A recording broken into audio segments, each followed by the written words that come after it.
Hi, I'm Mason Desborough and I am currently doing a Level 2 customer service at Bilney Coachworks.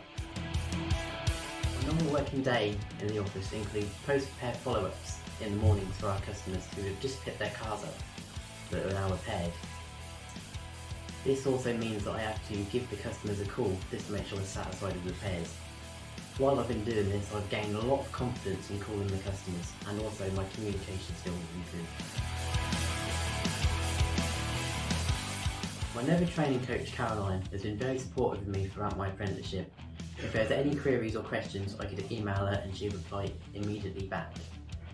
While she's been teaching me, I've gained a lot of skills in my communications, and also I've gained a lot of confidence when talking to customers.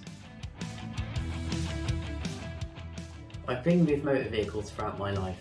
At the age of 15, I went to college and gained my qualification in Level 2 Vehicle Technology. This then gave me the confidence to start an apprenticeship at Bilney Coachworks, which covers 7 branches across the whole of East Anglia. As an apprentice, the team at Bilney Coachworks have been very supportive throughout my apprenticeship. If the classroom isn't for you, then why not try an apprenticeship? You can earn and you can learn at the same time. So, why not try an apprenticeship?